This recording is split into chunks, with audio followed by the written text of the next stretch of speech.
Welcome everyone to Coaching in a Session. My name is Michael Reardon and I'll be your mindset coach today.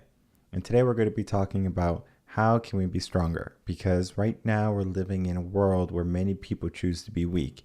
They choose to be complacent.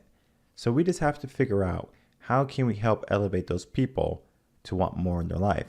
And it's not so much that they need to want more. It's just that why are they not going after more when they have the potential? And right now there's a trend. Let's be weak. Let's continue to be weak. And there's a reason why people are going down that path. And we're going to be talking about that today. If you are new to the channel, make sure to like, comment, and subscribe, and to share this video.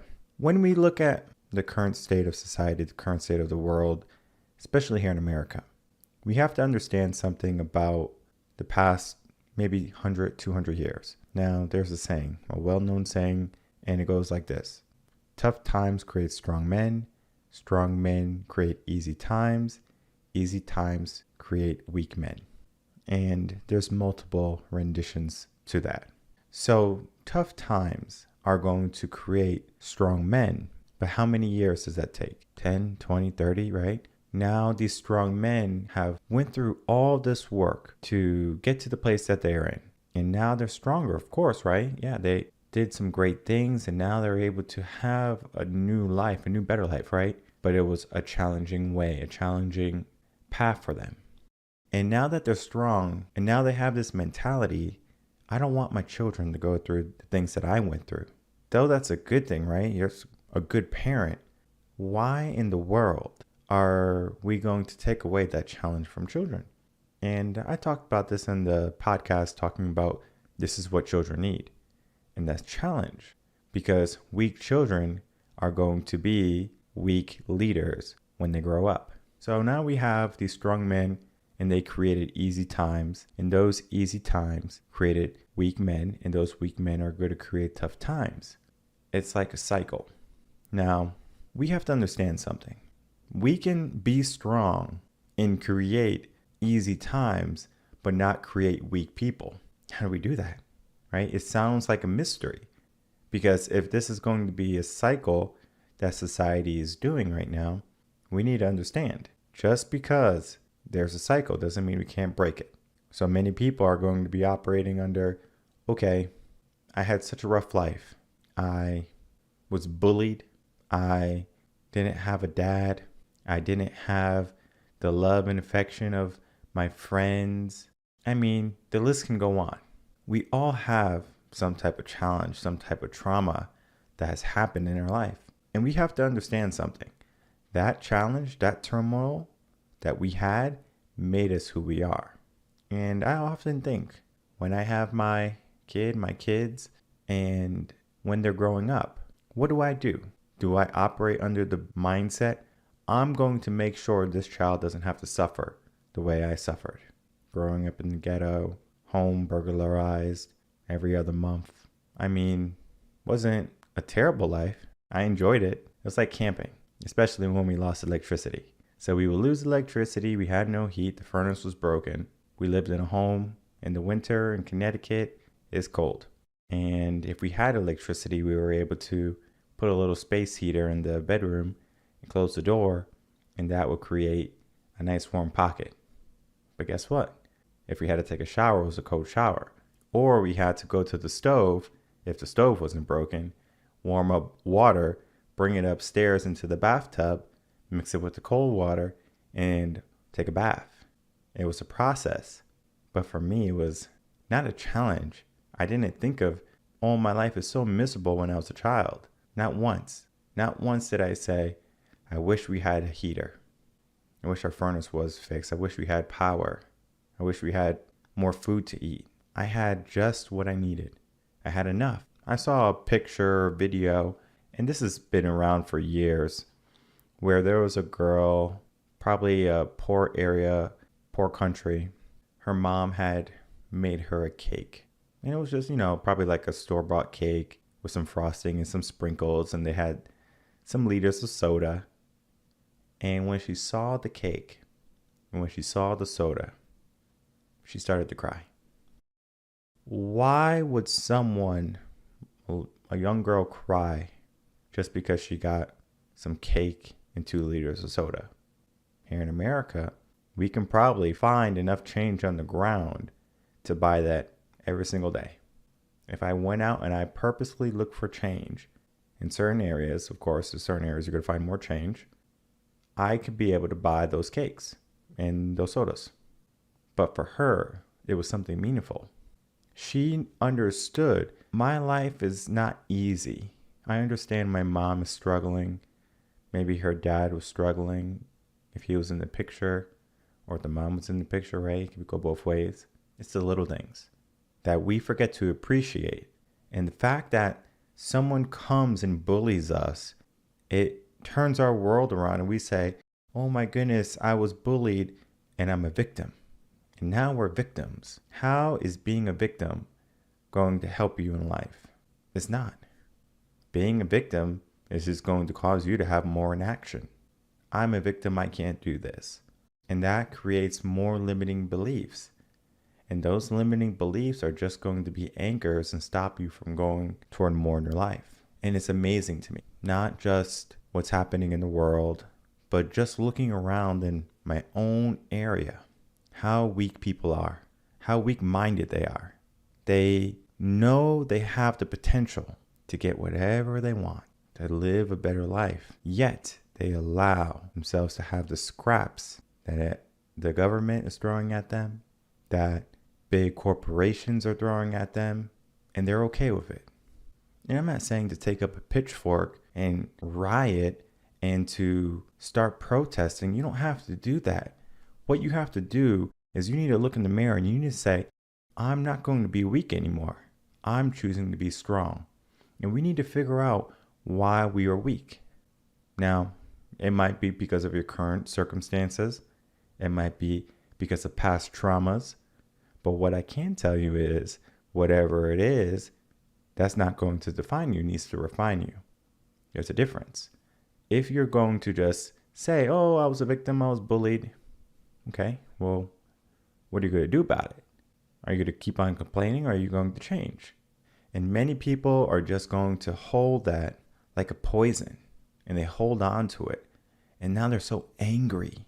They believe their opinion or their belief should be everyone else's. It's ridiculous. And I'm not going to be on board with that pity party. If you want to have a pity party, don't invite me, because I'm not going to show up. Because I want people to be strong. I want to create leaders. And many people who watch my show, many people who seek coaching, those are going to be the people who are going to be the next leaders. And it's not because what I'm saying is so profound, so new, where someone says, oh, we listen to Michael, he's going to be able to help lead me to a better leadership or more success. It's not that.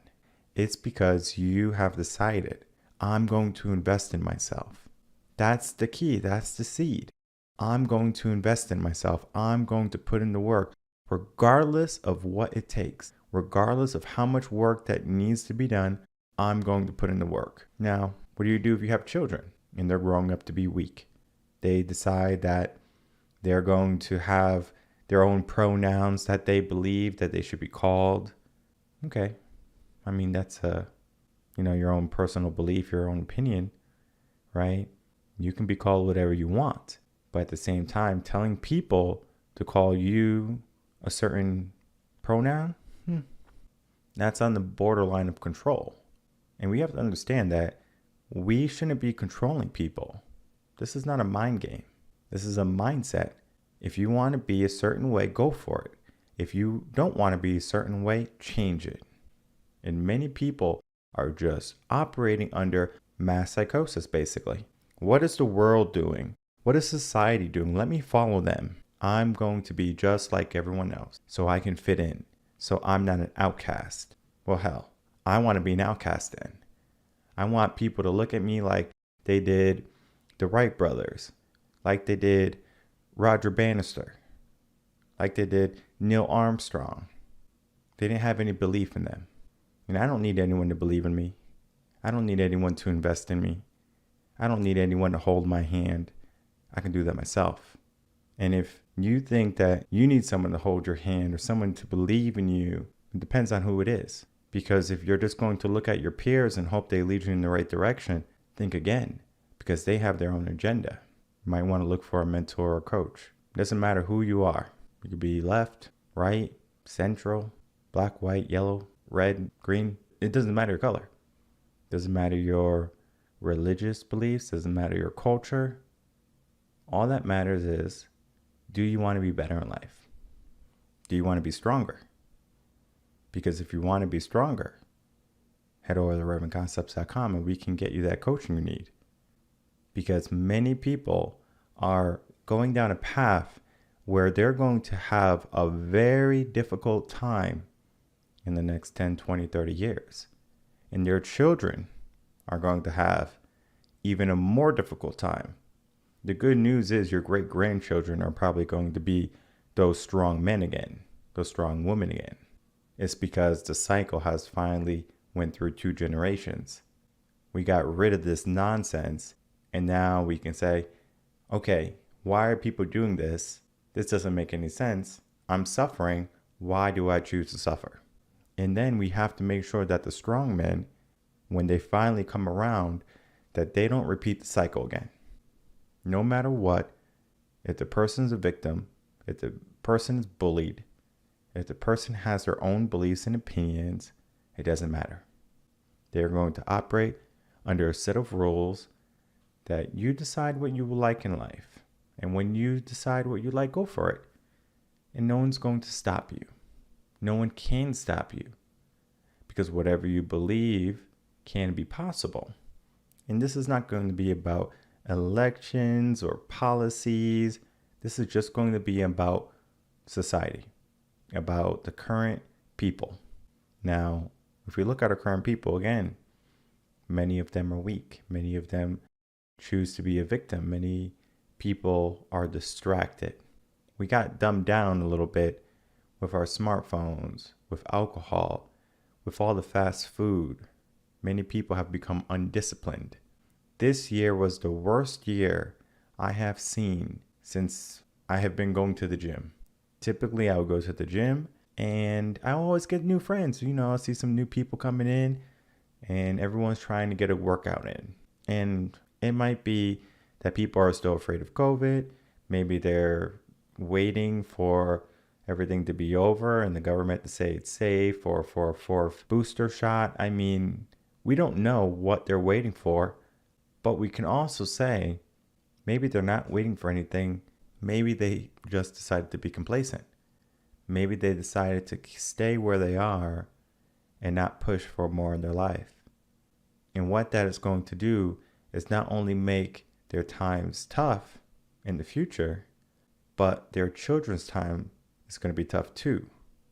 There's a saying, you can choose easy now, hard later, or you can choose hard now, easy later. Now, I like to give the example of if you like candy, let's say Sour Patches, there's many colors, right? You got your yellow, your green, your orange, your red, and they have the blue one now, which is the best one, right? That's going to be your preference. So if you say the red one is your favorite, what do you do when you get your bag of Sour Patches? Do you eat your favorite first or do you eat the worst first? That's going to tell a lot about your brain. You might think, whoa, Sour Patches can tell me how my brain is wired? Yes, it's that simple. Use Starburst. I don't care, whatever favorite candy you have, but they have to be at least 4 different choices. So now you have 4 different choices. I guess it could be 3 too, but let's just say 4. 4 different choices. Starburst. You have your yellow one, your orange one, your pink one, and your red one. That's the original. Now, of course, many people are going to say the best one is the pink one. But there's some crazy psychopaths out there who say the yellow one's the best. And it does taste good. I'm not going to say it doesn't. But we have to understand something. Just because they have a difference doesn't mean that this person is living life wrong. They're not. That's their preference. So if they like yellow, go for it. Hey, that's fine. If they like red, cool. No problem. That is their choice. Put those Starbursts or those Sour Patches, whichever candy you have in front of you, and just pay attention. Which one do you eat first, or which one do you have a tendency to eat first?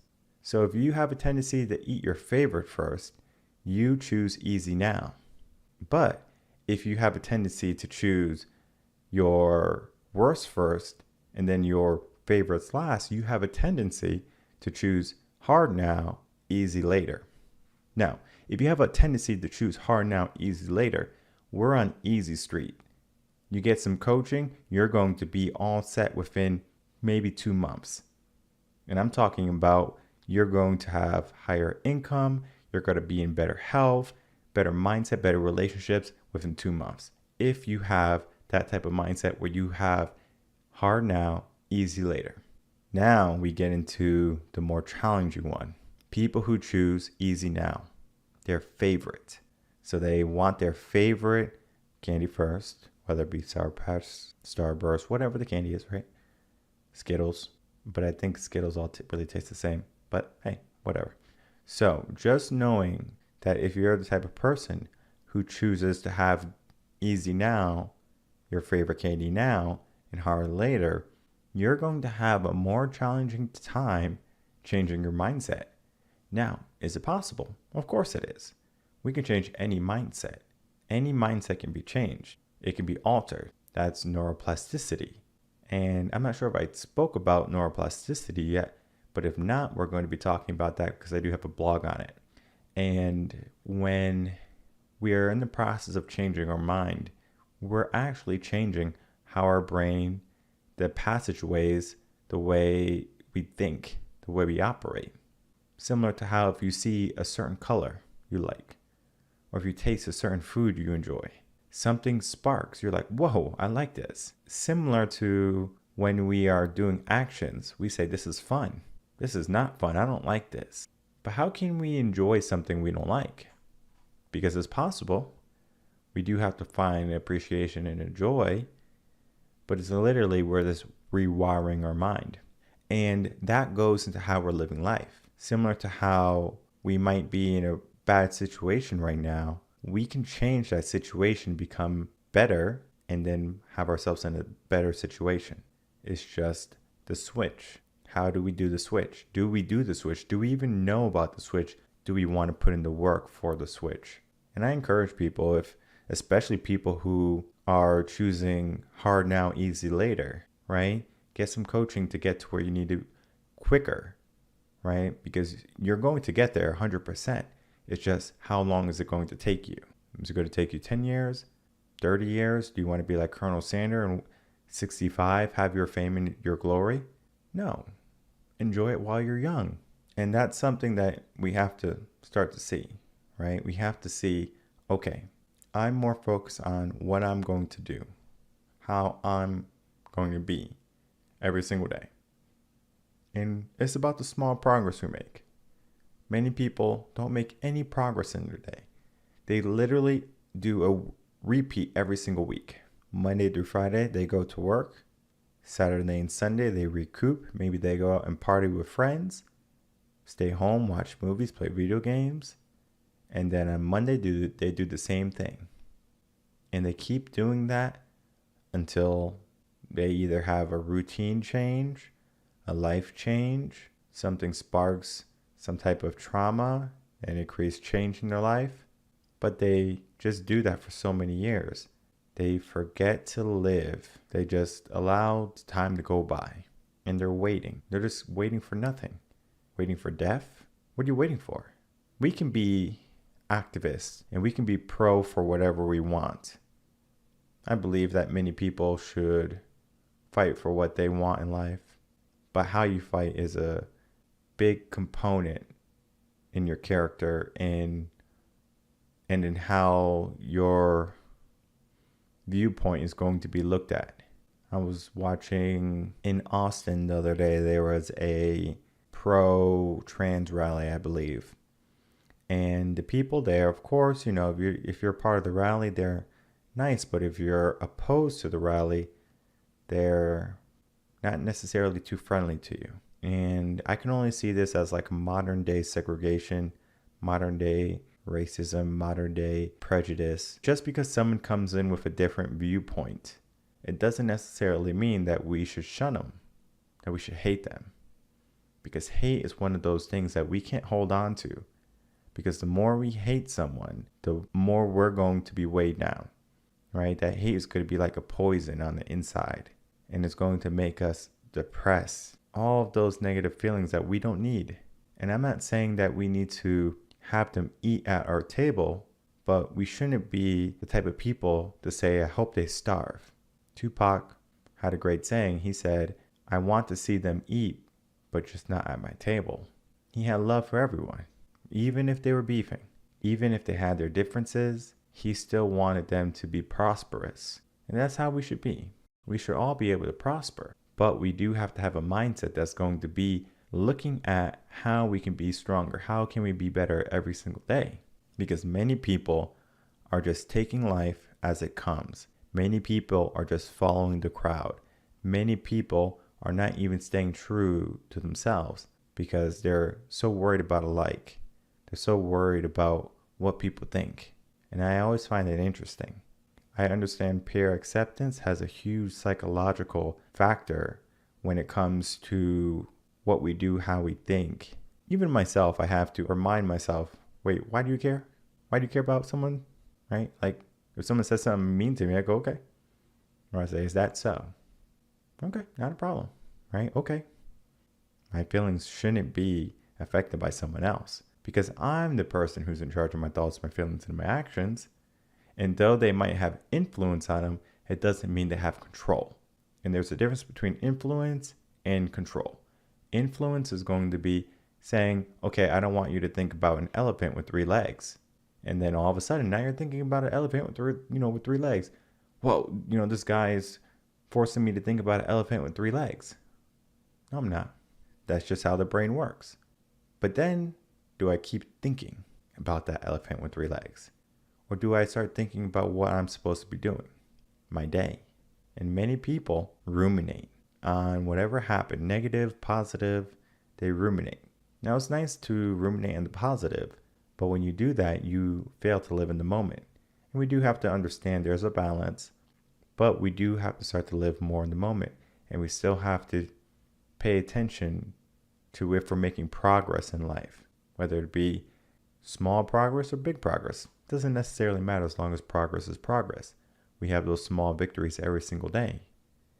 Because the goal should be that we become stronger, whether it be physically, mentally, financially, whatever type of strength you seek, you should be able to attain. And the first question you have to ask yourself is, why don't I have this yet? And if you have it, great. Ask yourself a different question. Are you happy?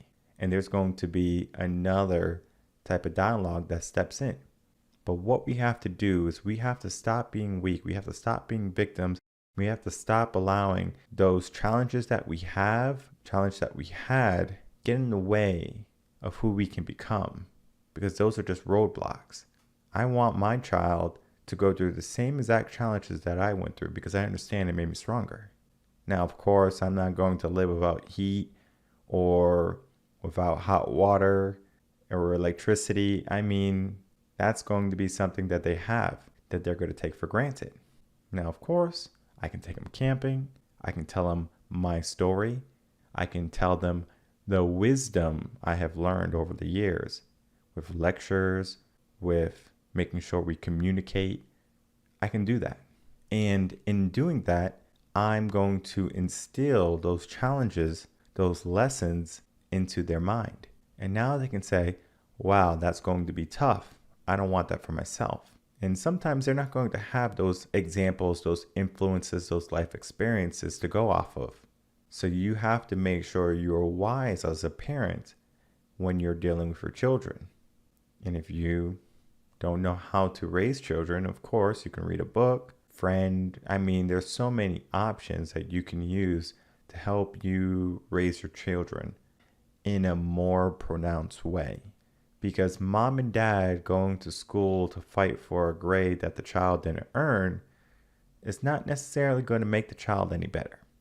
If my kid gets a bad grade, that's on them. Now, of course, I'm going to do my homework. I'm not going to throw the kid in kid jail and say, you're grounded and go to your room for the day. I'm not going to be that type of person. I'm just going to ask, did you study? Yes or no? I'm just looking for some data. Did your teacher teach you this? Yes or no? Okay. And I'm just going to get more data. And on the next parent-teacher conference, and I'm going to have a list that I'm going to ask the teacher. I'm going to say, hey, can I see your lesson plan on this date or from this time span? The teacher will have them. They have to. If they don't have them, I don't know what they're doing, because I was a teacher and you have to have your lesson plans. If your supervisor or if your director, assistant principal comes in and they want to see your lesson plans, you better have them. Now, if the teacher didn't have them, right, for some odd reason, right, maybe it's on the computer at home, I'll say, just email them to me, please. Okay, not a big deal, right? I don't mind.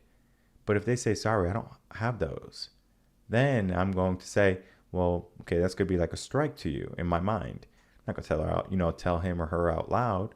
I'm going to say, that's going to be a strike. And then my child gets a point. Okay. So you don't have lesson plans. So how are we teaching?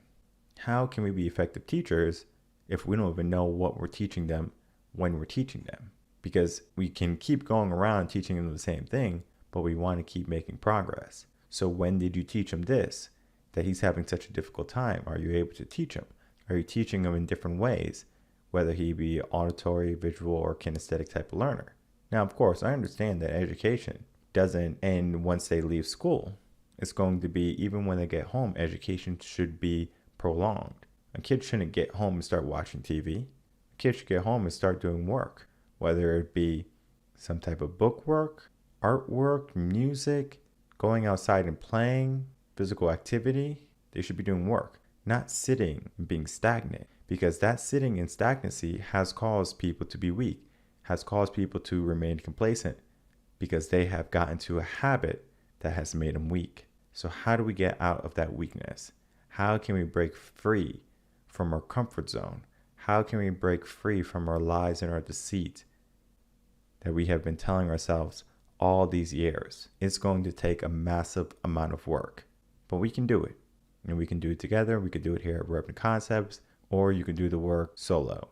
Whatever you decide, make sure you push for a stronger self, because we shouldn't be living in a world where tough times create strong men, and then the strong men create weak people in the end.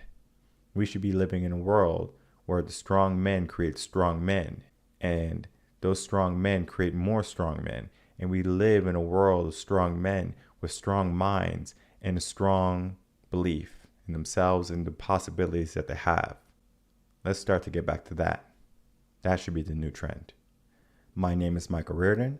I'm a mindset coach here in Austin, Texas. If you have any questions, you can email me, coachingassession@gmail.com.